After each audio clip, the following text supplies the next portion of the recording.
Good morning, everyone. I know we're at 9:32. We're just gonna give it like another minute so we can at least get one more person to have quorum.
Good morning, everyone. Thanks for being patient. As we wait to have quorum, which we do have now, it is 9:37. Welcome to our February 22nd Social Equity Working Group. It's nice to see everyone. I know it's been a few months since we've been back in this room.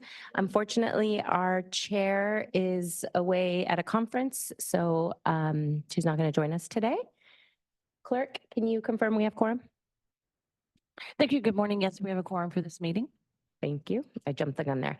Before we get started, I also want to ask today's interpreter, Giovanna, to introduce themselves and walk through how to access our interpretation services for today's meeting. Good morning. Announcement from the interpreter. To use the interpretation feature, please scroll to the bottom of the Zoom screen where the meeting controls are. Click on the interpretation icon, the world, and select English as your language. If you're joining through the Zoom mobile app from a cell phone, tablet, etc., please press the ellipsis, then interpretation, and then choose your language. Finally, click on mute original audio to not hear the original Spanish low in the background. Headsets are available for interpretation. If you are in the meeting room, please check out a headset from the receptionist in the lobby. Buenos días. Aviso por parte del intérprete. Para hacer el uso del servicio de interpretación, por favor desplazarse a la parte inferior de la pantalla de Zoom donde aparecen los controles.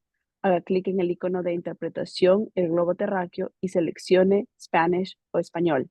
Si está utilizando la aplicación móvil de Zoom desde su celular, tableta, etc., presione los puntos suspensivos, luego interpretación y luego el idioma. Si no desea escuchar el audio original en inglés en el fondo, por favor seleccione Mute Original Audio, silenciar audio original. Contamos con auriculares disponibles para el servicio de interpretación. Si se encuentra en la sala de la reunión, por favor pedir auriculares con la recepcionista en el vestíbulo. Gracias. Thank you. Thank you, Giovanna. Now, I'd like to take a quick moment to acknowledge the land that we call home. We acknowledge the harmony that existed between the land, nature, and its original peoples who have since endured displacement, persecution, and systemic oppression. We pay our respect to the unceded territory and homelands of the 17 tribal nations in our region, the most in any county in the United States. This land has nourished, healed, protected, and embraced them for many generations in a relationship of balance and harmony. As members of this SANDAG community, we acknowledge this legacy. We aspire to learn from Indigenous traditional knowledge and experiences and undoing the injustices of the past. Now we'll review the meeting process for both working group members as well as members of the public who wish to participate. For working group members, as you all know, when you'd like to speak, please raise your hand and we'll call on you by name. You all have iPads where you'll find today's agenda and the supporting materials. You can click on the arrows at the top left. Please note that you can zoom in and out. And clerk, before you provide a quick reminder on how public comment works, can we please ask that public comments be kept to 1 minute so that we can be sure to get through the business on today's agenda? Thank you. Yes, we take public comments for each item on the agenda. For in person, please submit a speaker slip to me at the beginning of the presentation. And if you're virtual, please raise your hand at the beginning of the presentation, and I will call on in-person commenters first and then virtual. Thank you, Chair. Thank you, Tessa. Before we open it up to members of the working group for questions do any members of the working group have questions on the meeting procedures before we continue? Okay, we'll begin with item number 1, which is member and public comments. And we will start with our interim CEO who has joined us today, Colleen Clemenson. We're happy to see you here. Thank you so much, Paula. And thank you everyone for the work that you do. This working group, in my view, is one of the most important working groups that SANDAG staffs and has available to us. And earlier this year, I was appointed to serve as the CEO. This was one of the working groups I was proud to help assemble in the very early days. And I just wanted to share a few updates with you on a few things that are going on and really talk about the importance about the role that you play. So I think you all know that you're engaged in working on the 2025 regional plan. And we are working on a number of priority projects for the region. So planning for the Purple Line, speeding up the Blue Line trolley, making the connection to the airport, not only for passengers, but also for workers, focused on getting a new border crossing opened so that we can really facilitate the economic growth in this binational region. Fixing the train tracks in the low sand corridor. So that's the train between San Diego, Los Angeles, and up to San Luis Obispo, getting the tracks off the bluffs and getting that train trip so that it really is just a 2-hour trip and not like it is today, 4 hours to get to LA, or right now it's not even open and we're having to deal with a bus bridge. And I guess what I wanted to share with you all is that I know we all believe in the importance of public transit, and that continues to be under threat. And I think your advocacy to help ensure that we have safe, reliable, affordable transportation, because that is the ticket for upward mobility for all of our communities, to have access to education, to have access to healthcare, and the importance of affordable housing. So we have a safe place for everyone to live.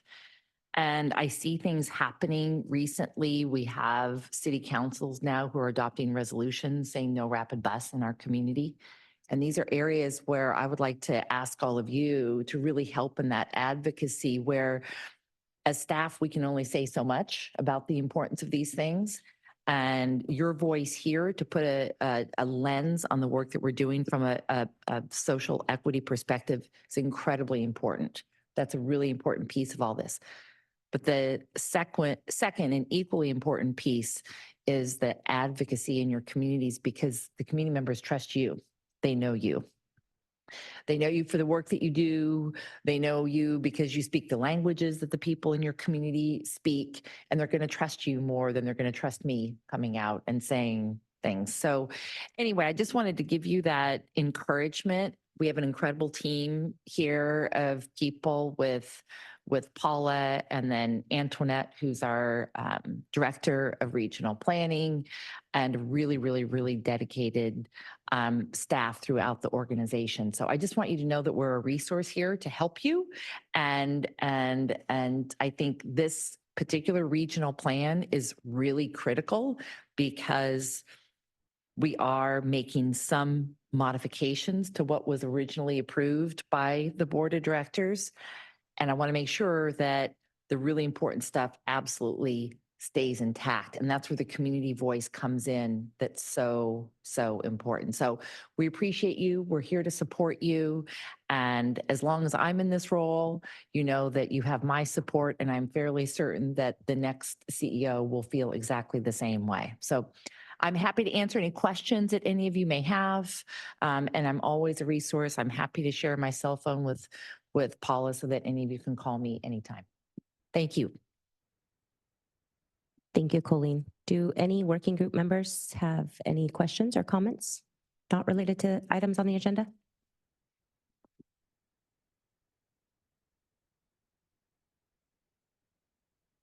Okay, crickets. I do have a couple items to share before we open it up to public comment. As hopefully everyone has heard, the joint working group meeting that was rescheduled from January to March has now been canceled. In lieu of hosting this, we scheduled, you should already have them on your calendars, sub-regional meetings for members of this working group, as well as some of the other community-based organizations that we work with, to discuss the recently released regional plan network. So we appreciate everyone prioritizing the appropriate person from your organization to join the meeting or meetings that are most relevant for you. And that really will be a good opportunity for everyone to ask all the questions, give their input, really dive into the projects that are in your communities. So thank you for all of you who have already RSVP'd. And I also want to take a quick moment to welcome 2 new members. One of them we're expecting, she may join us later, but we've got here today for the first time, Salvi Alisok, did I say that right? From OPSAM. Again, I know it's been a couple months, but Faye, who used to join us, retired after 20 years. So Salvi, do you want to introduce yourself?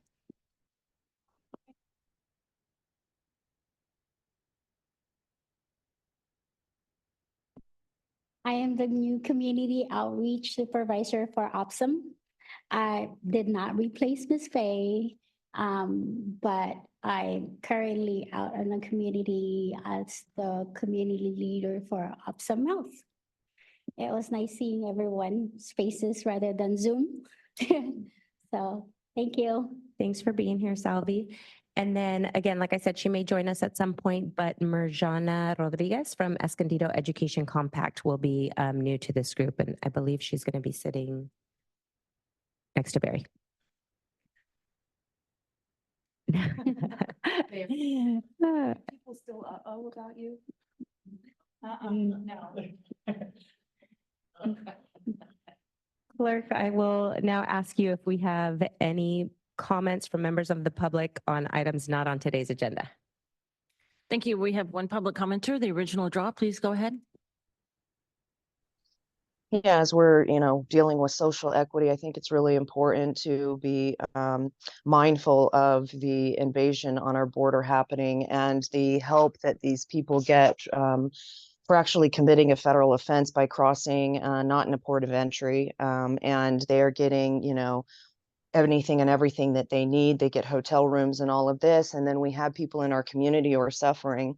They're homeless even after the storms, and they're just trying to, be able to find a place to stay, and they can't. They don't get to go just stay in a hotel room. Some of these people from the storm are, but there's homeless people on the streets that aren't getting the same equity as these people who are committing a federal offense to come into our communities, and the people are paying for it. We're paying to house and transport these humans to wherever they need to go, all while our community suffers. And so as you talk about social equity and working on that, we need to be doing something to make sure that our community is getting, if not the same, better than these people. Your time expired. That concludes the public comments. Thank you, Tessa. Now we will move on to approving the consent agenda, which includes items 2 and item 3. Item 2 is the November 16th meeting minutes, and item 3 is the 2024 Social Equity Working Group meeting calendar. Do working group members have any comments or questions about either of these 2 items? Okay. Oh, yep, Kim. Apologies. Just real quick about the December. Is this going to pull this out of consent agenda if I ask a question? No, you're welcome to ask a question on anything Okay. on the consent agenda. or make Okay. Comments. Just for the December 26th, I know that it is typically canceled. What happens if our agency is closed that week and we can't attend? I mean, is that something we can negotiate with? That's fine. Okay. Yeah, it would. I imagine that meeting would get canceled or moved. Okay. We'll probably make that determination in a couple months, Okay. but Thank it you. would be fine if you couldn't come. Okay. Sorry about that. Thank you. No problem.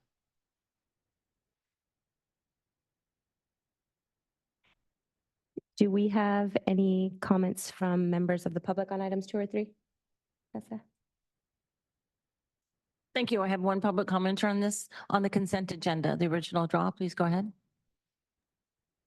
Yeah, you were talking about youth opportunity passes. And again, with the invasion at our border and these people being able to ride the transit for free, we need to be making sure that the youth are protected, especially when there's not really any kind of real security that's going on, something we need to be mindful of. And then, when we talk about anti-displacement, we're displacing people by bringing in all of this density into these areas where you want to build around transit. And so you can't help but displace people when that's taking place, because some people aren't going to be able to afford to live in those places once the values go up because of all of the density that's being put there because it's by transit.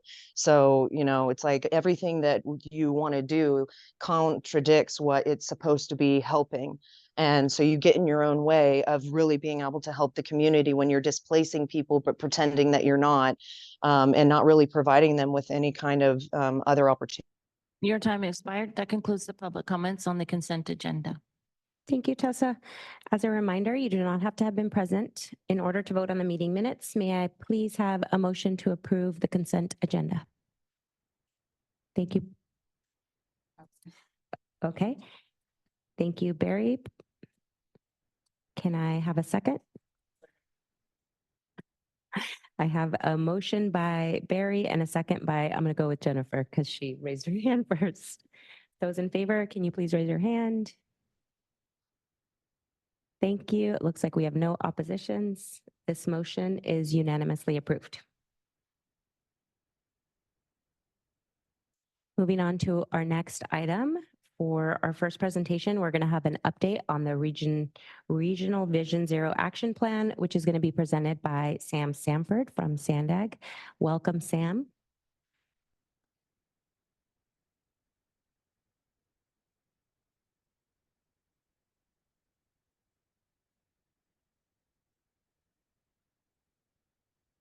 Good morning, everyone.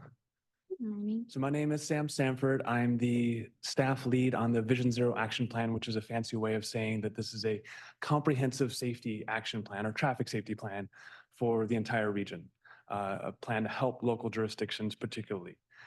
And as you may recall, I believe I was last here in late September with a colleague of mine, and we were jointly presenting on the kickoff of this plan and also an update to the active transportation plan. Many of the data analysis and the outreach were kind of joined at the hip between these two plans. Since that time, we've actually temporarily paused the active transportation plan update to kind of focus resources on the regional plan, the 2025 regional plan and other efforts, mandated efforts. And then we're taking the interim products of the active transportation plan and folding them into the Vision Zero Action Plan and also helping inform the 2025 regional plan. That's a long way of saying that's why I'm here presenting by myself today. So as just a little bit of a recap, what is this? Again, a traffic safety plan. It is meant and aimed to provide eligibility for local jurisdictions, the 18 cities, the county, the 17 tribes, transit operators, to be able to apply for a specific federal fund type called Safe Streets and Roads for All. And that's $1 billion a year. That's essentially Congress has authorized for 5 years. And it has a kind of steep entry hurdle to apply, which is this comprehensive safety action plan, which SANDAG has taken on behalf of the region to provide that eligibility. But ultimately, it will result in projects, policies, and programs that local agencies can evaluate and look at and potentially pursue for their areas as well. Today's updates really look at some of the outreach and engagement that we've been performing, and then also some of the data analysis elements. So first, some of the fun stuff on the public engagement. This is an event, this is our first in-person event in Santee, where we were able to test drive a kit that the consultant team developed, where we were able to interface with the public and get their impressions about different types of safety solutions. And they were able to use this kind of tactile approach that's also very visual and graphic to select the types of safety features they would like to see more in their neighborhoods.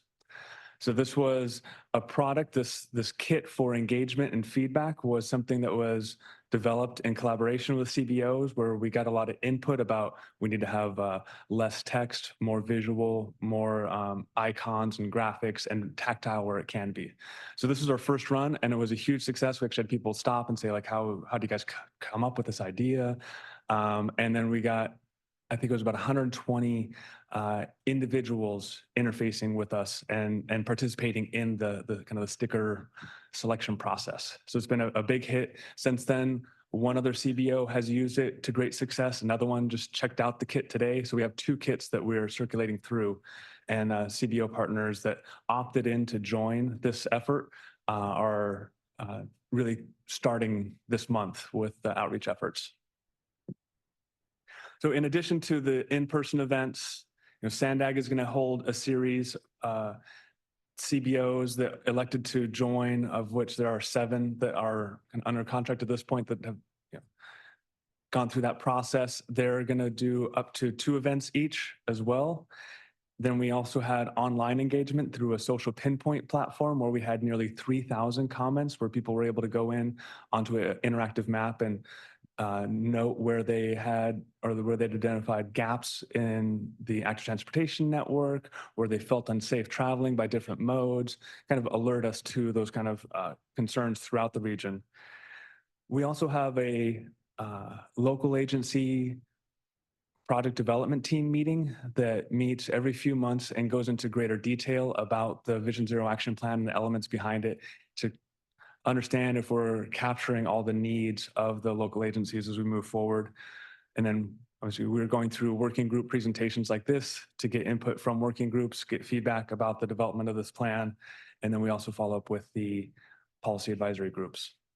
There's one other group that's called the Technical Advisory Group, which is more of an interdisciplinary group that meets quarterly. And that is from representatives from school districts, from first responders, hospitals, also law enforcement, engineers, and local jurisdiction staff get together and we go through the details of the Vision Zero action plan as well. So we get that holistic approach as we go through that. That's kind of the engagement in a nutshell, all the different elements that we're working through as we develop this plan. Getting into some of the data elements.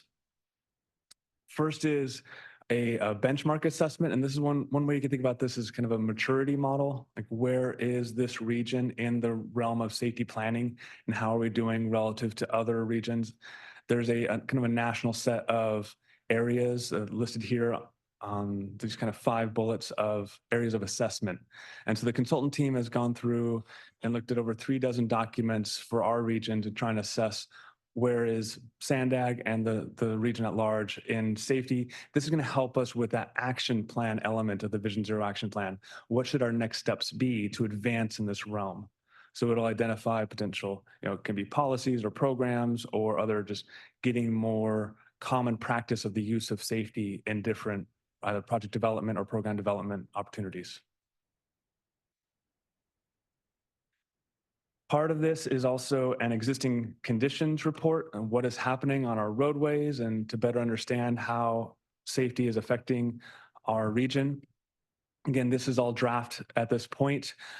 This graphic is showing some of the region-wide statistics that the consultant team has pulled together. This one includes freeway facilities as well. We're working on a separate one that will include non-freeway facilities, but this provides some of the data behind and what's informing the Vision Zero action plan. We're able to pull in not just crash reports, which are probably the biggest data set that feed into this, but we're also able to look at usage data, traffic volumes and patterns, land use, and also kind of proportions. So some of the examples on here, not to go through all of them, but that 12% of bicycle crashes result in a fatal or serious injury, and that 49% of fatal and serious injuries occur on roads with 4 or more lanes. So then we can kind of get to what types of facilities within our regions are ones that we should focus on, because we have a very large transportation network, and getting down and getting to this idea of Vision Zero, the rejection that traffic fatalities are inevitable, but instead seeing them as preventable incidents, it's a big challenge. So we got to take and focus our resources where we can, which really leads us to one of the biggest pieces we have is our safety focus network. What this does is it takes those 10,000 plus miles of roadway we have in our region. It's too big to tackle.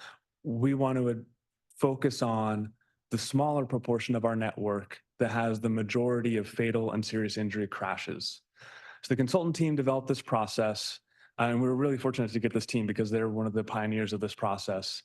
And they look at crashes, do a moving window analysis, which is kind of depicted in the lower right here, for fatal and serious injuries by different modes. So looking at motor vehicle, motorcycle, cyclist, and pedestrian. And they scanned the entire 10,000 plus miles of our region, looking at 5 years of crash data, and found essentially this prioritized network, this safety focused network. And ultimately what we get to is that 54% of fatal and serious injury crashes in our region occur on only 6.1% of the transportation network.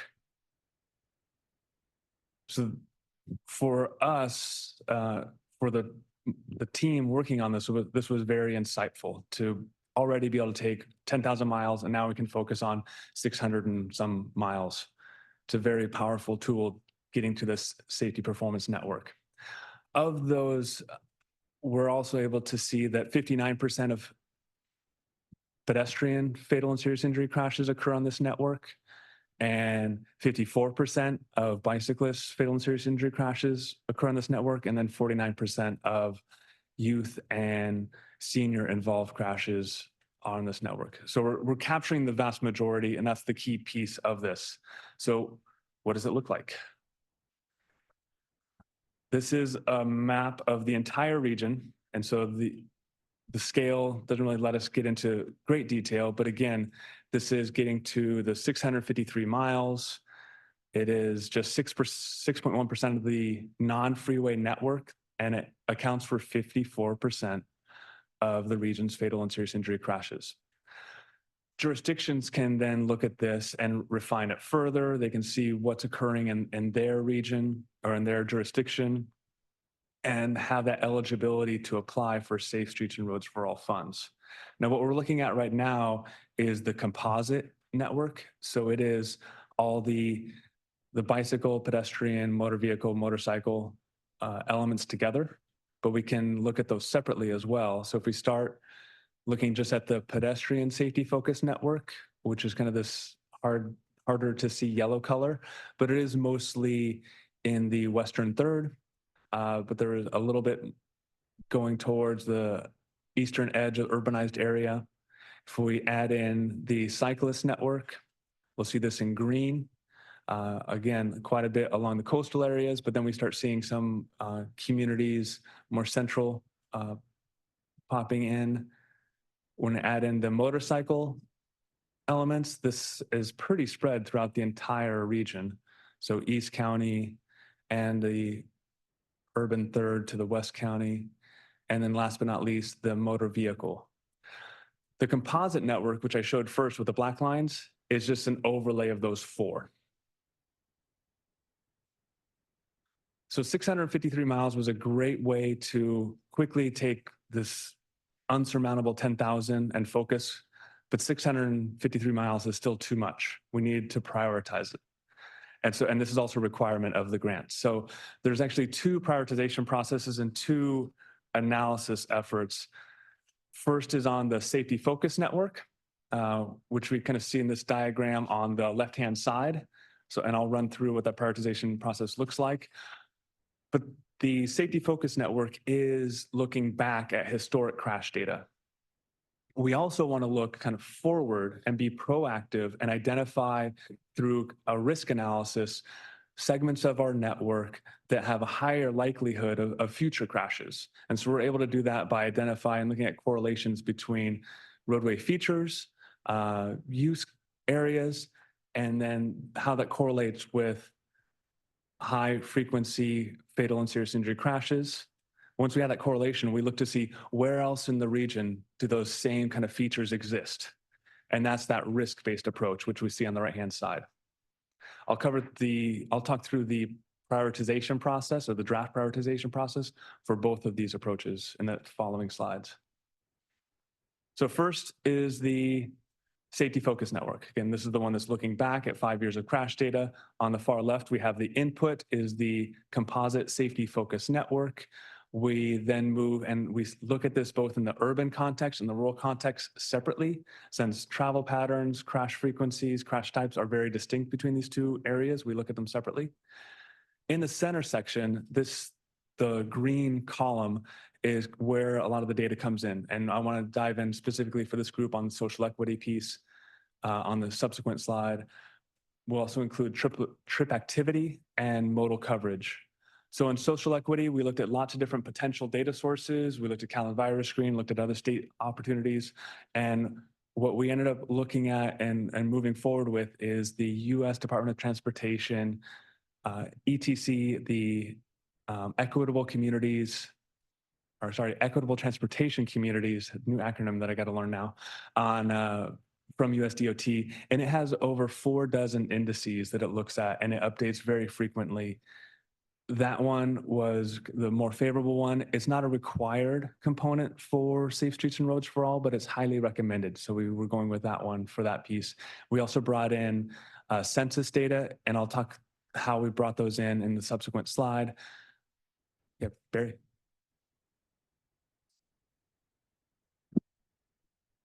As you go along with developing the prioritization process, this is taking a snapshot in time. Is there any document you're using for future development in these communities, maybe through the city's planning as people pull permits?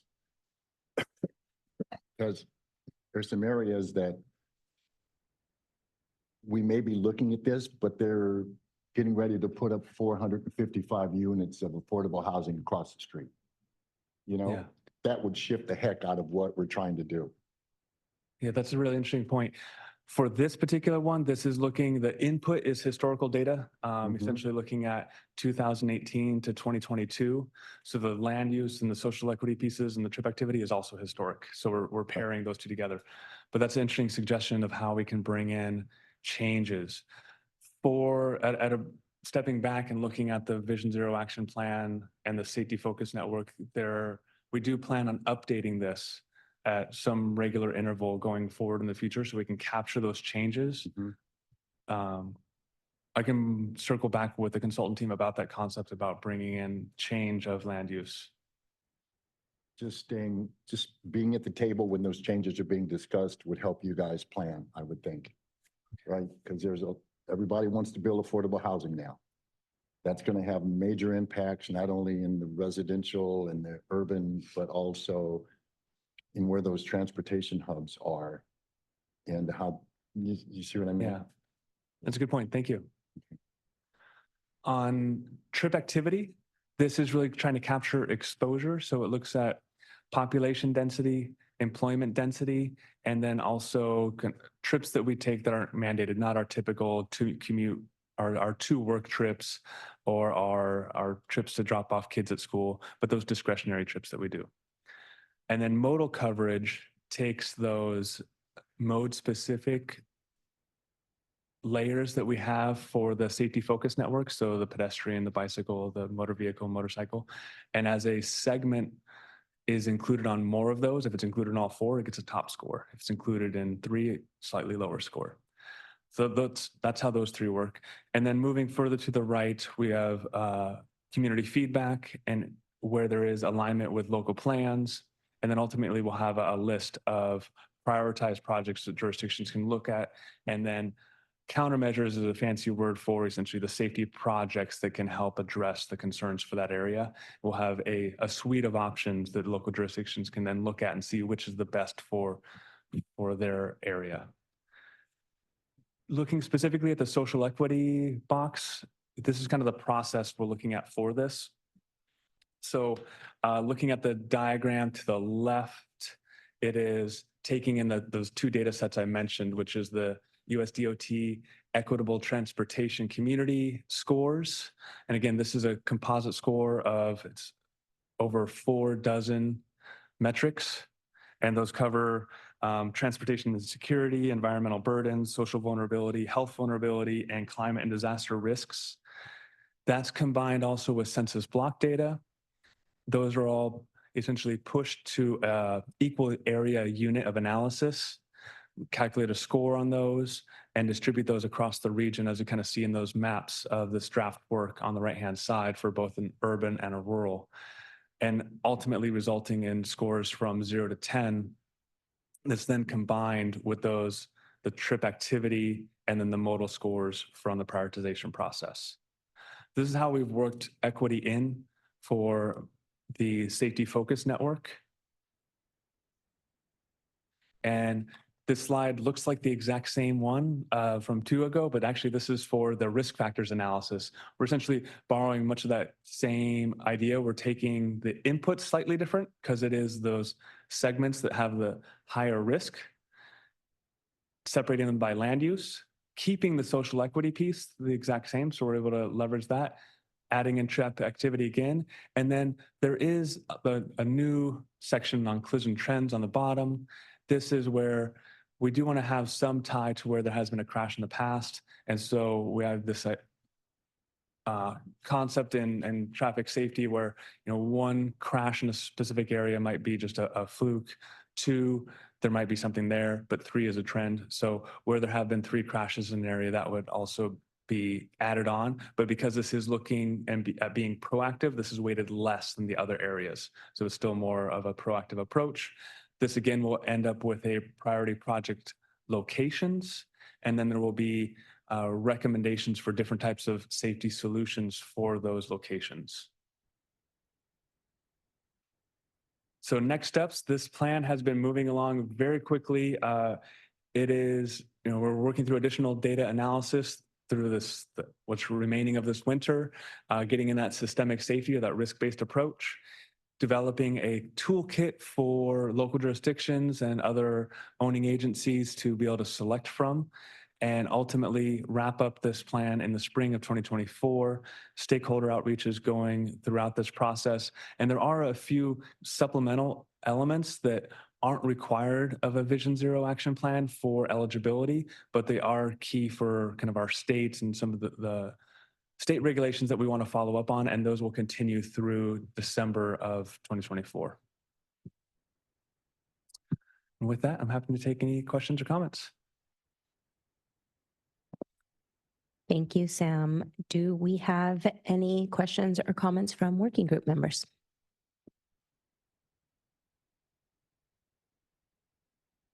Thank you for this presentation. I had a question about, I'm looking at these maps with like the pedestrian safety focus, bicycle safety focus, and I'm curious how, like I notice in some areas, like National City, for instance, I don't see much in terms of the bicycle safety focus. And so I was curious, is that because there's not a lot of accidents involving bicycles, or how is that distinction made? Seeing there's a lot of, pedestrian safety focused measures, but just kind of curious about how that distinction is made. For our benefit, I'm just going to scroll back to those maps. So in particular, did I get the right one? All right. So the data that went into this one, and for each of the modes, it looks at essentially the victims of these crashes. So for bicycle, it was either a cyclist that was fatal injury, severe injury, or other visible injury for those cyclists. So it is based on kind of the historic crash data for that area. So to your point, areas that are not highlighted on here right now, there may be a history of crashes, but they didn't raise to the level to get onto the high injury network. There was a lot of data behind this, and part of it, the adjustment of getting to this safety focus network, is identifying 50% or more of the network, or 50% of more of fatal and serious injury crashes occurring on the network. So that was more of an art process, meeting up with the data and the science behind it. Okay, I appreciate that. And then just to Barry's point, I guess, as we move forward, National City and some areas of our community just aren't super bike friendly. So there aren't a lot of people who are actually on bikes. But as we start to incorporate, more bike lanes and continue to work on, active transportation, just as something to keep in your mind moving forward, that maybe those trends will change. Thank you. That's a good point. And for areas that we don't see on the safety focus network, that's the historic looking backwards, we also are developing that systemic risk-based approach that's going to be looking forward. So for areas that might have roadway features that are associated with higher severity crashes for cyclists, for example, those will actually be shown in that future product. So there'll be 2 options for jurisdictions to look at if they're not seeing kind of opportunities for application through the safety focus network. They will likely see it in the systemic and risk-based approach. Kim? Thank you. I would just suggest that for the CBOs doing the toolkit outreach, like having a map like this zeroed in on the neighborhood we're in would have been great last week for our outreach event to show like Linda Vistans or National City or Southeast, et cetera, just to show the residents who are participating in the engagement activity, like here's where the stretch of this neighborhood has the most, what would you do to improve this so that they could see that they're part of a bigger project? Thank you. I like that. Barry? And piggybacking on my comment from my friend at Bayside, is there going to be, we have a transportation expo coming up in March. And normally we have folks from SANDAG coming and helping with this. So my first question is that going to be still a possible availability of having someone come to that transportation expo? I know it's scheduling and all that stuff. I just want to let you guys know it's going to be in March, sometime at Gompers Prep. Okay. March what? 16th. March 16th. One of my new hires. Love it. And so having these kind of localized maps would really get their attention. And I remember having this conversation before with SANDAG about making things more local, right? It's the same kind of thing. If you want these folks to dial in and feel like this is really affecting, first of all, they don't even know what SANDAG is. That's an ongoing thing. It's not your fault. It's just, it is what it is. But if we can get something local for that area, I could help with that, identifying the geographic areas if you need, but that would really help the effort for that day. And we want them to internalize this stuff. So we're making it personal for them now. This is, I know where Euclid is. I know where this sprout is, and it's right here. Right? So that suggestion's really kind of critical, trying to make this stuff as local as possible. Right. I appreciate that. And so I love coming to this group and getting great suggestions.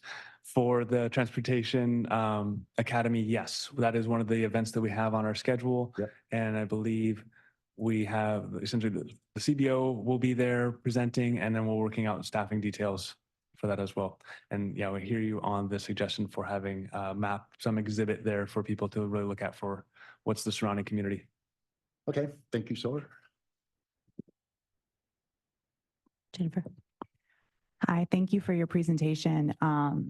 I have a question that you may have said during the presentation, but for the toolkit that you're going to be providing, is it going to be specific to the jurisdictions in which you're seeing all of these, you know, like all of the comments that have been made about Euclid or whatever neighborhoods that you're seeing the high risks and historical data? Will those jurisdictions be getting specific ways to improve, or is it going to be more generalized? So the toolkit itself will be a broad set of safety project ideas. And then depending on if they're on the safety focus network or the systemic safety and risk assessment and what the history of crashes are for that area, there'll be different suggestions. So if it is kind of in an urbanized area with a certain lane configuration, it might be, hey, a high visibility crosswalk could function here, or a curb extension. So it'll have examples for the local jurisdiction that owns and operates the facility to choose from, but it'll be focused on the challenges that they're experiencing in that segment.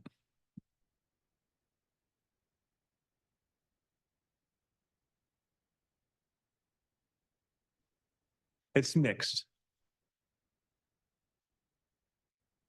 Essentially, they'll have a full toolkit to see all the ideas out there. And there are lots of ideas. This will be, one.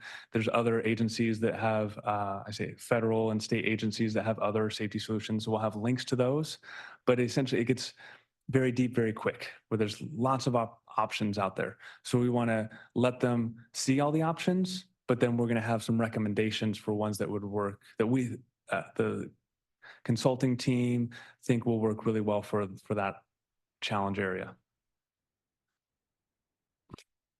Sam, will you be coming back at that point to share that information with this group, like, hey, this has been released? Or I just wonder if at that point, would it be appropriate for these folks to then go back to their jurisdictions and sort of advocate for the solutions that they think? Depending on the time frame right now, so hot off the press is the US DOT released the Notice of Funding Opportunity for Safe Streets and Roads yesterday, which is about 3 months earlier than they have in the past 2 cycles. And that has thrown a little bit of a monkey wrench into the schedule. So we're still working out like how we're going to respond to this. So the short answer is I don't know yet for when to come back. The original idea was to come back with kind of the final report in April, May, and share everything that we've learned through this process. But now with this additional change in schedule from the US DOT, we'll have to circle back and re-coordinate on it. Okay, thanks. Other comments from other members of this working group?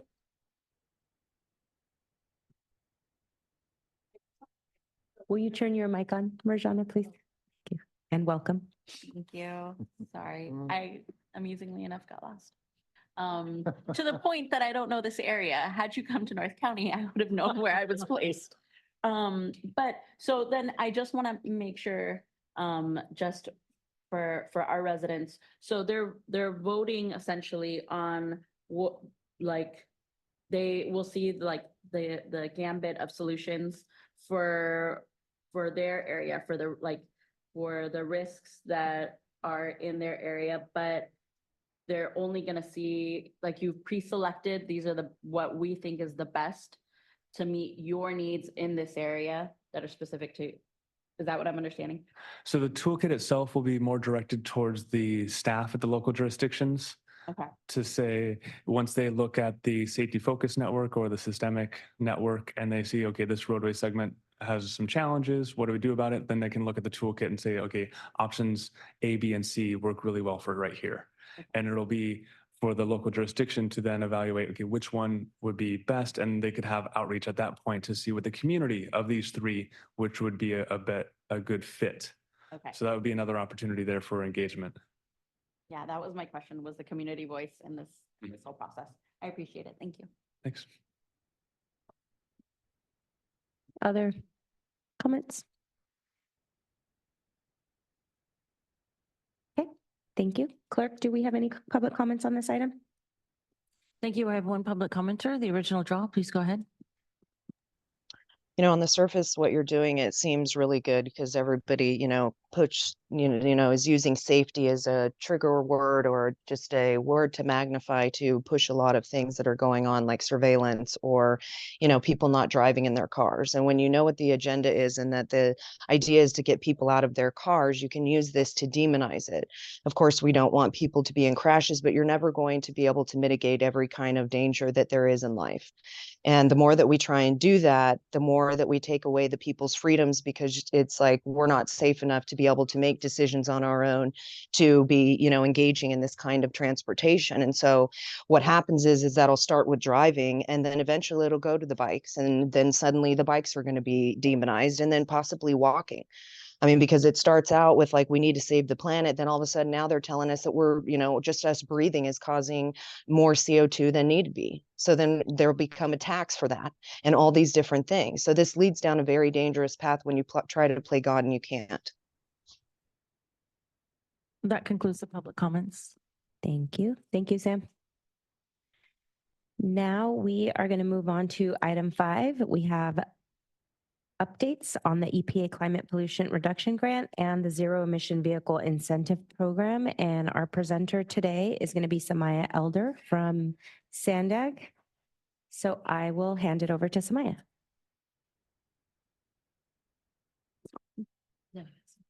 All righty. Good morning, everyone. Thank you for having me. My name is Samaya Elder, and I am a planner on the climate team here at SANDAG. I'm joined today by our climate planning manager, Susan Friedman, and we've got updates on 2 projects within our team for you today. So The first of which is the Zero Emission Vehicle Incentive Program, or ZEV Incentive Program for short. The other is the EPA Climate Pollution Reduction Grant. And if either of these sound familiar, we were last here in September of 2023, so we're back again to just provide some more updates. So just a quick agenda of what we're going to talk about today. I'll be starting with the ZEV Incentive Program, and we have some just general updates on our progress for you. And then that will be really talking about some upcoming focus groups that you were all invited to participate in. So I'll get to that in just a moment. And then we'll move on to the Regional Climate Action Plan, which is what we've kind of informally been calling the EPA grant. And we'll go over again some general updates and recent engagement efforts, as well as a Task 9 opportunity to collaborate with us on some outreach and engagement. So starting with the Regional ZEV Incentive Program, just to provide a quick overview or refresher of what we're aiming to do, this program's goal is to incentivize 100,000 zero-emission vehicles by 2035. So what does that actually mean? It'll essentially provide discounts to make it easier for folks to afford new and used zero-emission vehicles. And as we develop this program, we're really trying to prioritize equity, and the further we go along, we're looking at targeting specifically low-income households and historically under-resourced communities to receive these rebates. At the same time, supporting ZEV adoption in our region helps us reach our greenhouse gas emission reduction goals, and we're still looking at opening this program in 2025. So since we last saw you in September, we've accomplished a couple of milestones, the first of which was creating an outreach and engagement plan.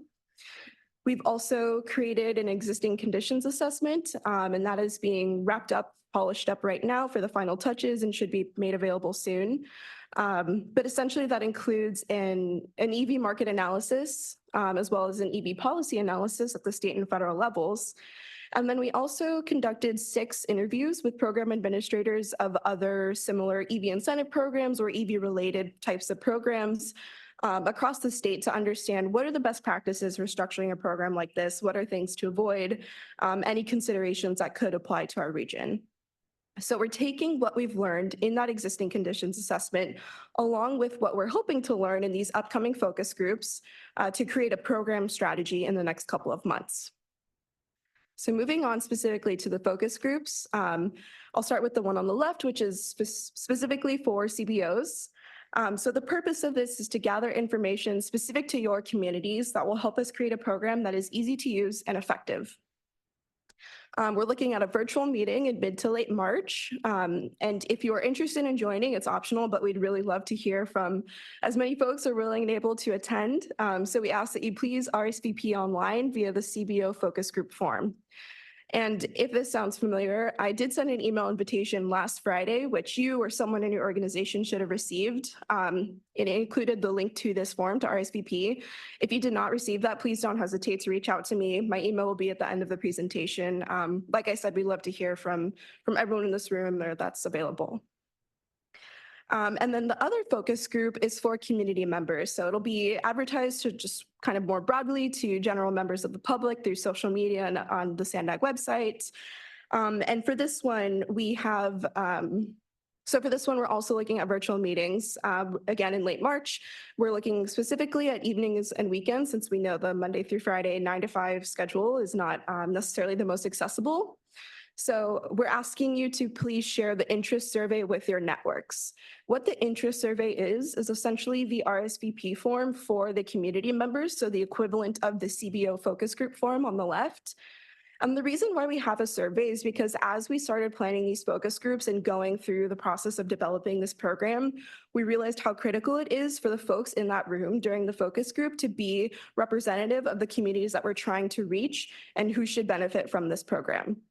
So the survey itself is very brief. It just asks for basic demographic information like the respondent's age, race and ethnicity, annual household income.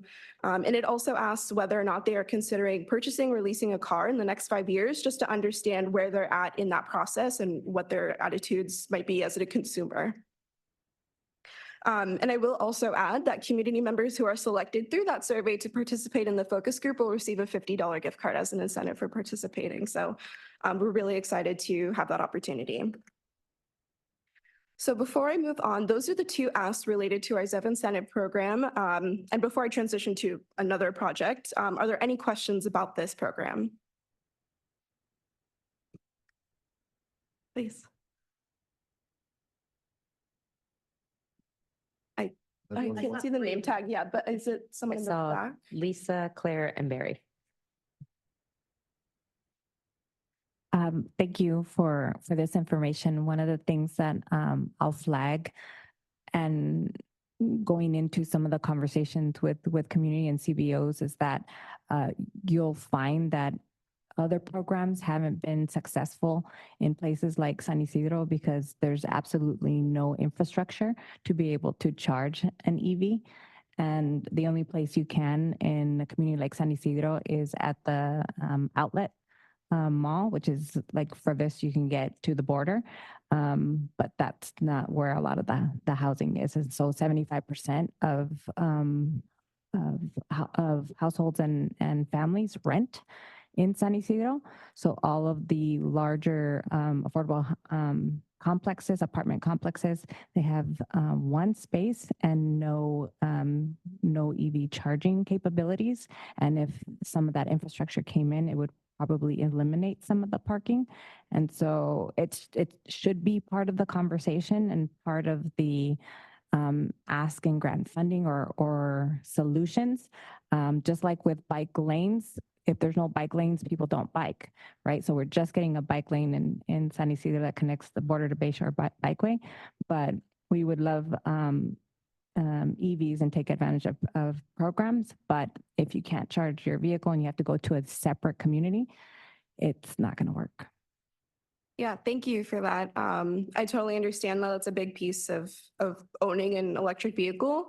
That is certainly something we're considering, and it is one of the points that we plan to hit in the community member focus group, and I believe in the CBO focus group as well. So that's something we know we need to address. And I'll just say this could be a whole other update, but we do also have an EV charger rebate program, and we're looking at kind of what the next phase of that will be. And what we've learned from this first phase is that multi-unit dwellings or multifamily housing continues to be one of the top priorities for deploying infrastructure. And we're kind of waiting to see how we can structure it to maybe focus on those types of properties in certain communities.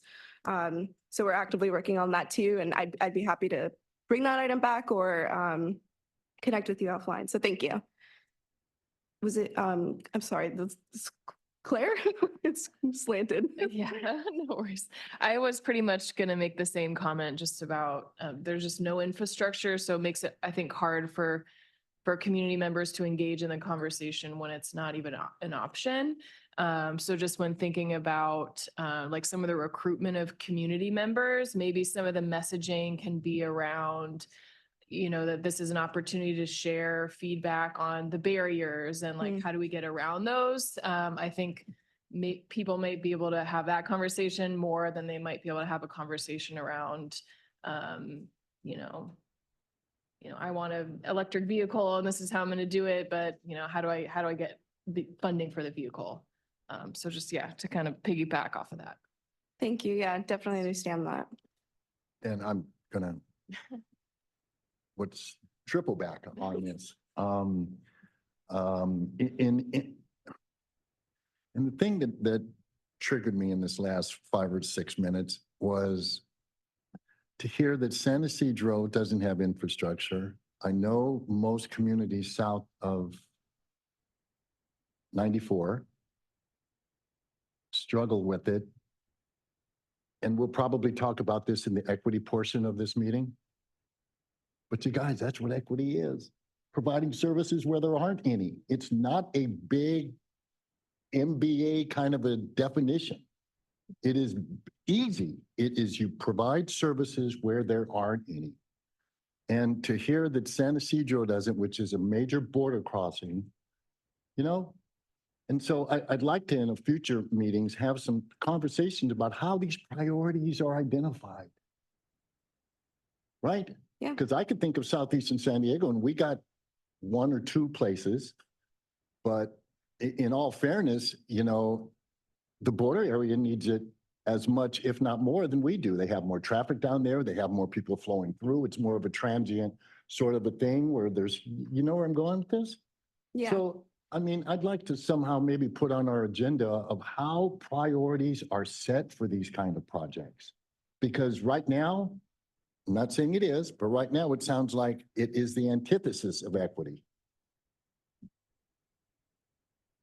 So help me not get triggered with this stuff so much. Sure. So I will just say for the first iteration of our EV charger rebate program, the consensus kind of across the state at the time with other programs is that it should just be open, first come, first serve. We've realized that even though we've exceeded our initial equity goal for that program, it left a lot of folks out. So I know that the next phase of it will be much more specifically prioritized and targeted to certain communities. And I just want to acknowledge this is not the first time we've heard that. So I thank you for continually bringing up this point because it is important. So thank you. Thank you. Was there, a question on this side too, or? I was just going to ask about the survey itself and, these questions that are being brought up now, will that be included, these types of questions in the focus group? That's the first question. Second question, before we send it out to our networks, are the surveys and then subsequent focus groups going to be offered in different languages for our community? Yes, so there will be translation and interpretation at the focus groups. We also have included per our language assistance plan guidelines that I'm not sure what to refer to it as, but not a disclaimer, but offering on the actual invitation to the focus group so that additional languages can be requested as needed. Yes. Or to finish her first question though, in the survey, we are gonna start out with, what do you see as barriers to this? So we won't jump right into what do you like about EVs or something. We wanna kind of set the stage on what people can consider, what are issues that we should be aware of. And I'm going to follow with that trend. And that was a very good question because maybe when you put in the survey, one of the questions could be is find out a price point for vehicles. If it were $10,000, would you buy it? If it were $9,000, would you know what I'm saying? That's going to give some good information about packaged rebates. Right? Mm-hmm. Because those things are going to need to be stacked, ladies. I mean, it is no two ways about it, right? Because those things, the cars are not coming down the pricing as much as they would. So just getting some data on the price points would probably help down the road as to if you want to focus on getting more EVs into the system, which we all want to do. Definitely. So that's just on the survey, maybe play with that a little bit. Yeah, definitely noted. Okay, thank you so much, everyone. Moving along to the other project. So our EPA Climate Pollution Reduction Grant. So again, this is a $1 million planning grant that we received from the EPA to produce 3 deliverables. The first of which is this Priority Climate Action Report, or plan, excuse me. So recent engagement on that, we've had 2 climate table workshops, the first of which was in December 2023. The second was towards the end of January of this year. Everyone in this group should have received an invitation. We also extended invitations to local governments, other types of nonprofits, our tribal nations, et cetera. So it was a really wide variety of regional stakeholders. And overall, I think the workshops were really successful. I know at the January 2024 one, which was our most recent, we had over 100 comments submitted after the meeting with project ideas, different types of input, recommended implementers, et cetera. So our staff worked really hard to review all of those comments, sort through them, kind of identify those key themes of what needs to be in this Priority Climate Action Plan. And we're still in that process. The plan is due next week to the EPA. So we are working busily on wrapping that up. And I just, again, want to extend thanks to anyone from this group who was able to attend either or both of these workshops. It really did benefit our process. Moving along, so the PCAP, or Priority Climate Action Plan, was the first deliverable. The second one, which will be starting this spring and summer, is the Comprehensive Climate Action Plan.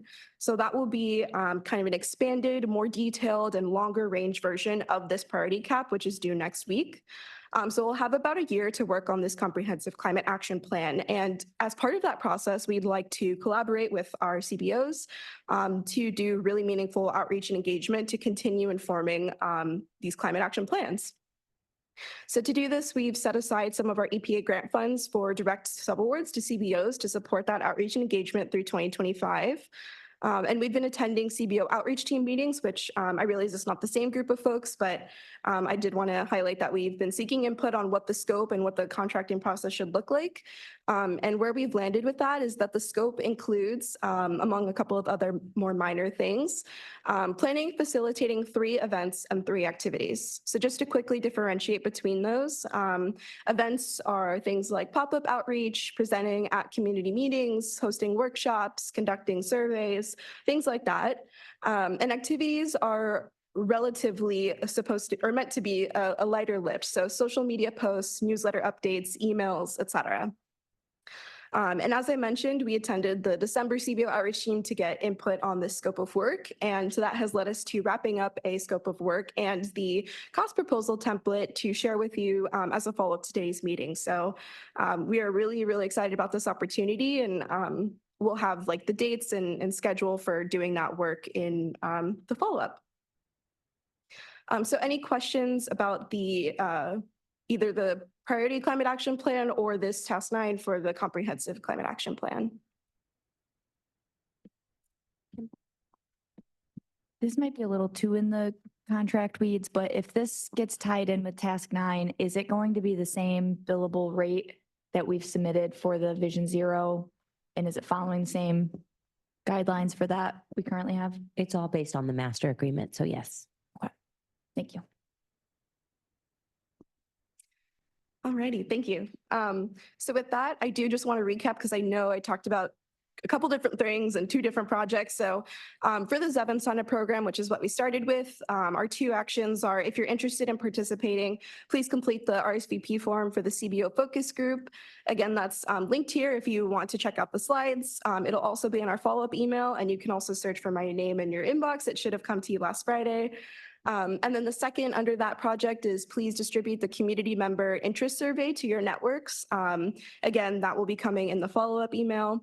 And then to support climate action outreach for that second deliverable, the Comprehensive Climate Action Plan, once we're able to distribute the scope of work and cost proposal template, if you're interested in partnering with us on that, please return the cost proposal. And again, dates and more information in that email. So hefty email coming your way. Please keep an eye out, but hopefully it's all good, exciting things. And with that, that is all I have for today. So any other questions or comments? I see Lisa and then Belen.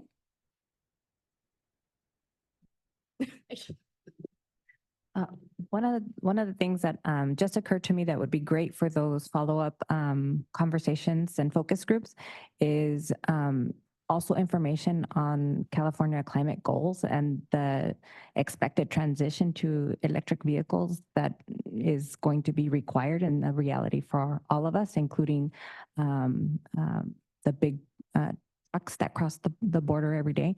So from that to our impacting our everyday life, it's kind of a reality. So it's good to start to think of time frame wise what that means for communities.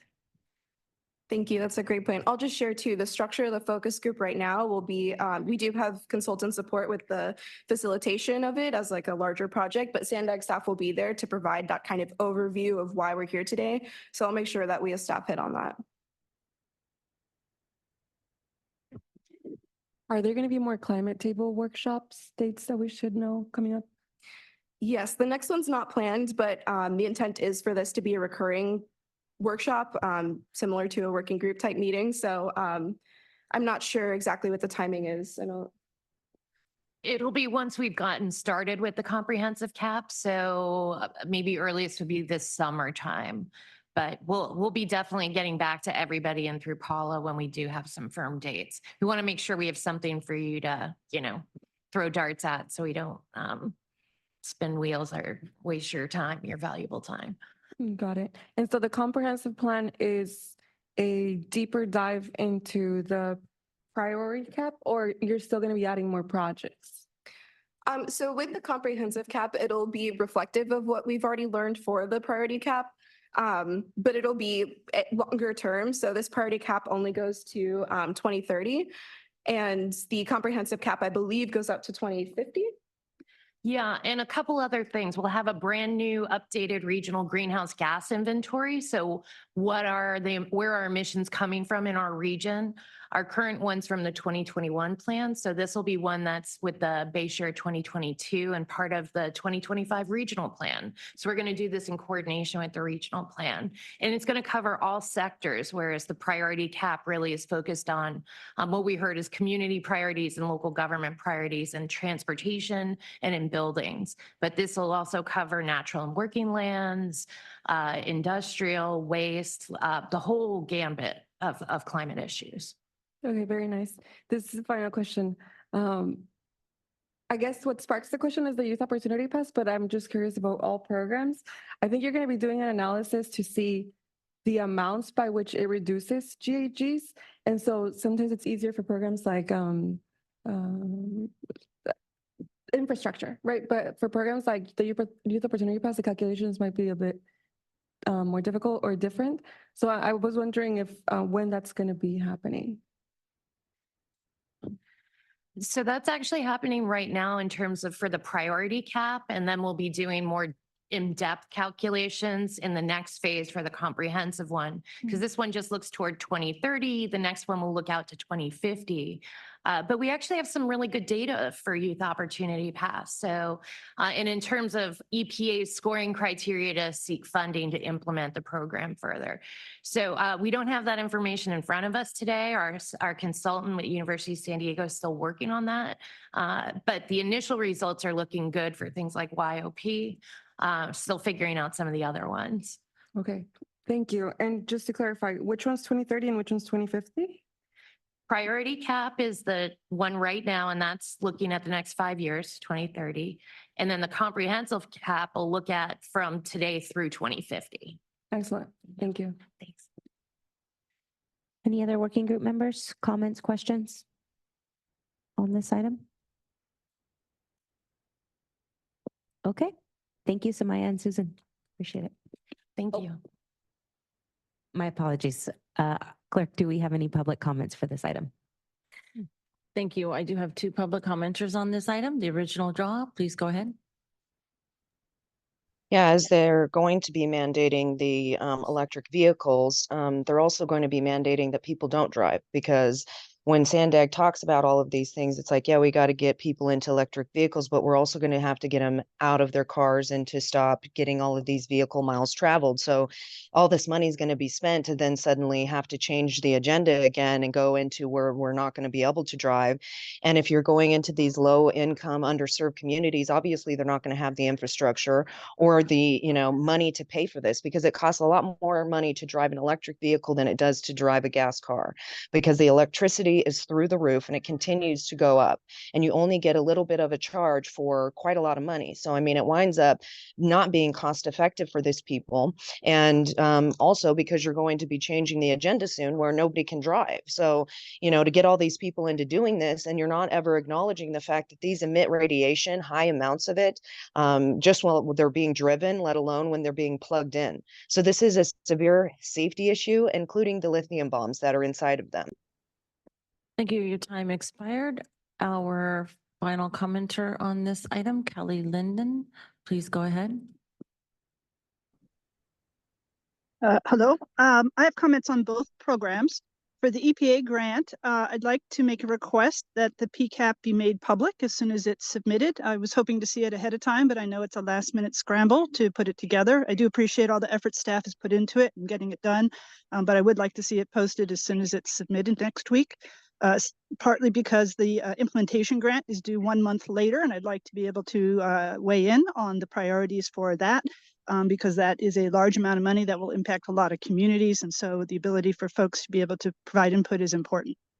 Regarding the ZEV, I'd like to suggest that you include in your outreach discussions around plug-in hybrid vehicles and consider narrowing the focus to those so that folks can manage the transition. And in particular, those can work on one, well, any of them can, but think about the idea of a 120 volt access, just a standard electric plug.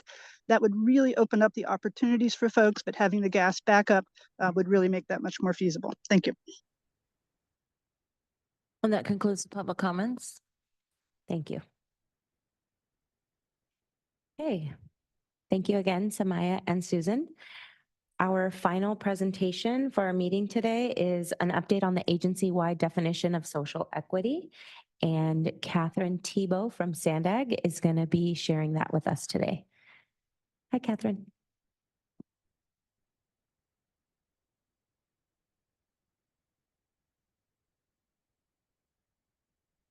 All right. Good morning, everyone. So my name is Catherine Tebow. I am a senior social equity analyst for SANDAG's Office of Diversity and Equity. It's my first time presenting to this group, but definitely not the last. So I'm here today to talk to you about our social equity definition. So what I'm going to do is talk to you a little bit about our office, give a little bit of background about our commitment to equity, the Equity Action Plan, and then get into the meat of our discussion today to talk about the definition, the process that led to its development, and then open the floor for discussion. So the Office of Diversity and Equity is a small group within SANDAG that's focused on promoting diversity, equity, inclusion, and accessibility through a variety of programs that focus on different groups, businesses, workforce, and the communities.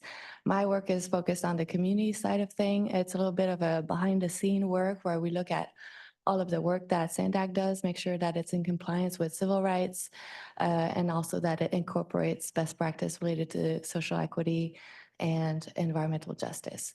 As part of that work, we lead the development of the Equity Action Plan as well as our language assistance program. So as you know, our board of directors adopted in 2021 a commitment to equity, which acknowledges that our region has been built over a history of decisions that are leading to disparities that we observe today, and to certain communities in our region that are facing, that continue to face barriers to access to transportation and opportunities, and that SANDAG is committed to work actively to eliminate these disparities through the different projects, programs, and services that we implement. As part of this commitment to equity, we also committed to develop an equity action plan. So the key goals of this Equity Action Plan is to create a baseline of understanding of key terms such as social equity, as well as the activities and processes that we work on in pursuit of social equity. The plan also identifies opportunities to rethink the way we do our work so that we can further embed equity into our work, and develop goals and actions to do so, as well as metrics and targets so that we can measure our impact over time. So our Equity Action Plan has an internal and an external lens. So first we wanted to look at our agency itself, the way we're structured, and the way our employees are supported to make sure that they have access to all the resources that they need to thrive and grow within SANDAG. And then we also have an external lens looking at the relationships that we create with our communities, the general public, the CBOs, et cetera, so that we can create working relationships built on trust, and so that the voice of the communities are reflected into our various programs and projects. So we've used these two lenses to develop our proposed definition. So we looked at best practice, what other agencies have been doing in the region, and then we came up with a draft definition that we then presented to our DEI Council. So the DEI Council is a group within SANDAG that brings together representatives of our different departments, and that focuses on diversity, equity, and inclusion initiatives. So this group proposed different revisions, which we incorporated and then presented this revised definition to the CBO Partner Network back in December, where I think many of you were present. And then we incorporated the feedback that we got at that meeting, and then we presented it to our executive leadership for review and approval. And this is where it's taking me today, where I am presenting to you our final definition, and then we'll take it to the board of directors as part of the adoption in the coming months of our equity action plan. So let's get into it. So our definition was built on some key premises. First of all, we, of course, wanted to make sure that it was consistent with what we're saying in our commitment to equity. We wanted to highlight both the internal and external focus of our approach, and finally acknowledge the historical and systemic inequities that have led to today's unlevel playing field. So our definition includes three parts. First part, which is a context that present our general understanding of the situation we're faced with, which is also spurring our need for action, and then the definition itself, and then the call to action. So here it goes. So in terms of context, we recognize that like many metropolitan areas in the US, our region has historically underinvested in low-income, BIPOC, and other underserved communities, many of which have faced and continue to face injustices, including barriers to accessing high quality and reliable transportation, access to employment centers, clean air, green spaces, affordable housing, and more. Additionally, our organization is a microcosm of a society with a legacy of conscious and unconscious biases against various identities, including but not limited to race, gender, age, language, disability, national origin, and others. So to strive for social equity, we must rectify these injustices in our work externally and internally. So what is social equity? Social equity is the fair and just distribution of resources, opportunities, and treatment of all individuals, regardless of their race, zip code, language, or other socioeconomic factors.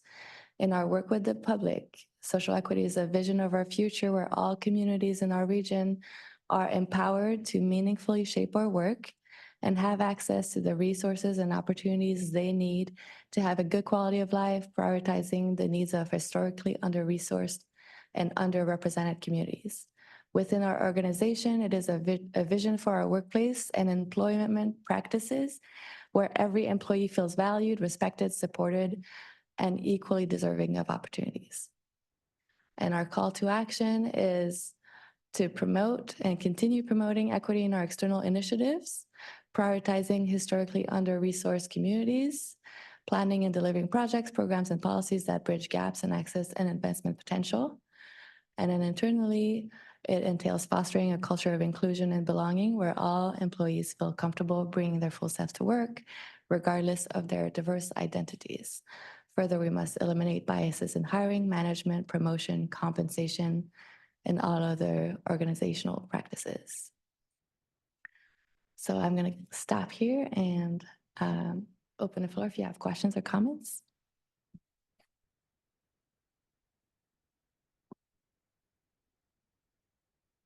Do you want to maybe go back one?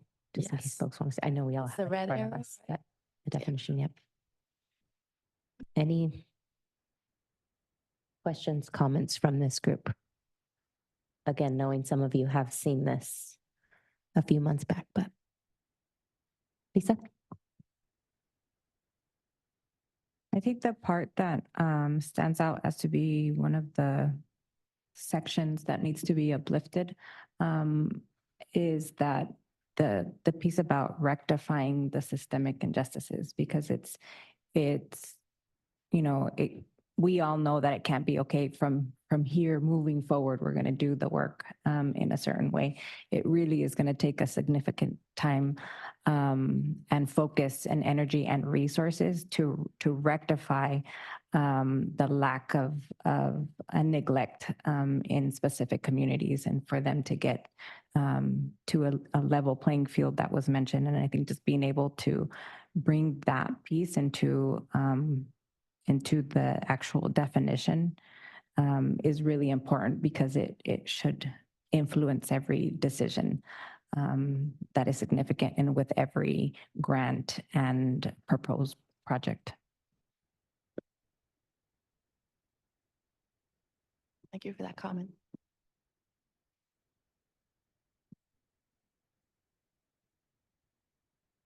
You going?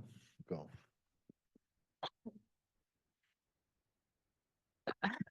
I would just reiterate that if there's an opportunity to put some more teeth into, prioritizing, righting past wrongs, rectifying past actions, in addition to prioritizing the needs moving forward. I do think that that distinction is really important. That's where a lot of times people get tripped up, is not wanting to have to deal with the past and just move forward. So I think it's really important that that gets included. And then I'm also curious about, we've had this conversation over many years and we come back frequently, and I know there's been pushback at the board level, and, we have some folks, in public comment who frequently push back on this. And I know that we're here because we're committed to equity and the real definition of that. So I'm curious, how this is being moved forward in like the leadership level, and what we can do as a working group to really make sure that all leadership is invested in the true definition of social equity, which is writing the past, prioritizing in the future. Well, as you saw with Colleen being here this morning, I think social equity is something that leadership is really supportive of. And then just like the commitment to equity, that is part of all of our materials, this definition, as we move forward with adopting it, will be incorporated in our key materials. And this is something that I think it's, like Colleen mentioned, it's important to continue to advocate for, but that we're still, hardly at work on. I don't know if that answers your question. I think when she said upper level, she didn't mean the staff. Right. She meant the board. Right. The board. And the board is very different than the staff. No, for sure. And then this is something that we're preparing for with the Equity Action Plan, which is we're in the process of finalizing, and hopefully we'll have something to the board in a few months, and it should be an interesting discussion. And then my other comment, and this is why I started laughing, is because I'm just going to repeat what was said earlier, is that it really sounds like this is very carefully worded not to hurt anybody's feelings. That's what I'm reading for this. I've never seen it. I haven't worked with it. My first impression is we don't want to bring up past things because it wasn't really articulated. There's a history and context. So me, a context starts with acknowledging the deficiencies and the barriers and all that other stuff. And I was looking at, to me, teeth looks like this. I don't think you guys are going to be able to do this, but to me, this is what it looks like. Giving examples of practicing equity, or you don't sort of achieve it because it's an ongoing process, or make sure equity is involved or is focused or something by this.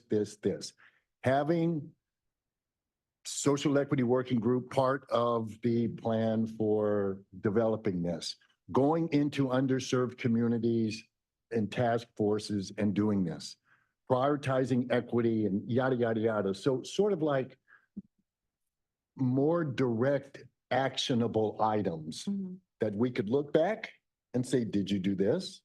Did you do this? Or did you do this? Right? That's in my warped thinking, that almost doesn't guarantee, but it certainly puts accountability right into the forefront of this whole process. It's almost like a contract, right? We're going to do this, and this, and it's not exclusive. We want to add a lot of things in, but something to put some teeth in it, because this sounds like Okay, let's hold hands.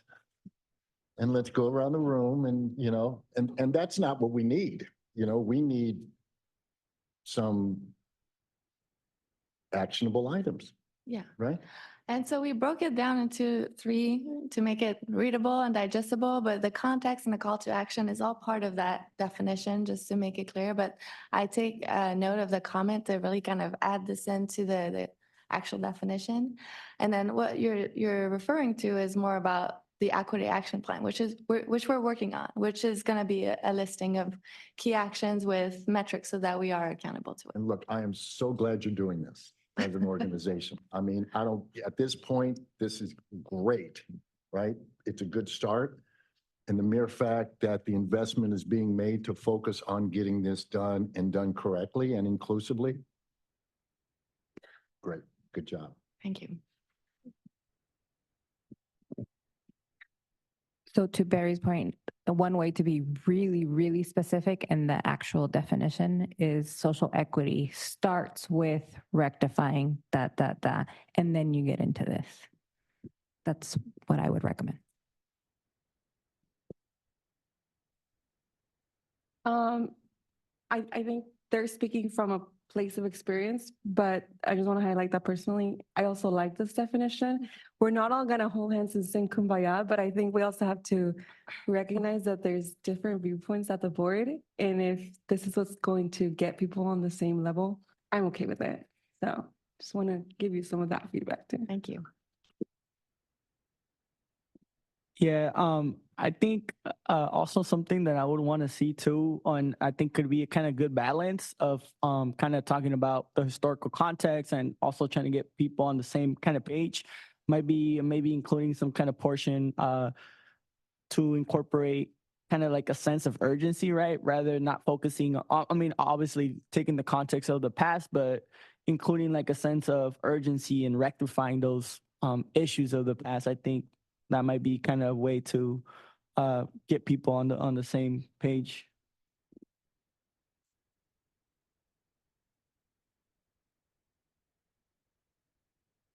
Other comments from members of this group?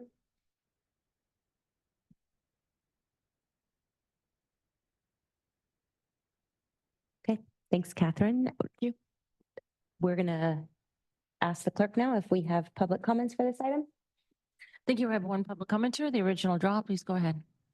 Man, the indoctrination through propaganda is off the charts. You guys are so crazy because in your pursuit to be equitable, you're being inequitable and causing, inclusive. I mean, you're not being inclusive. You're not having any of this stuff take place. And the fact that you have to have like the real definition means that you're sitting here and you're giving people what you want it to mean so you can indoctrinate them to deceive them into believing that this needs to happen, that you need to continue to be inequitable to pretend to fix that problem.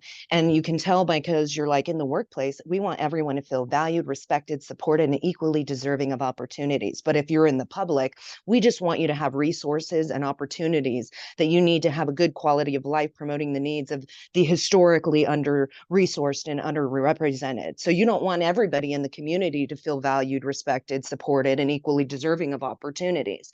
Otherwise, that would be go across the board. You just want to go, that's what we want in the workplace. But like with the community, we don't need them to feel valued, respected, or supported. We're just going to tell them what to do, and they got to go along to get along, or whatever. But you guys don't even. This is. Well, that concludes the public comments. Thank you, Tessa. Moving on to our final item, our adjournment. Our next meeting is scheduled for Thursday, March 28th, 9:30 a.m. Same time, same place here at 401 B Street. Thank you, everybody, for coming and being here today. We are adjourned at 11:10 a.m.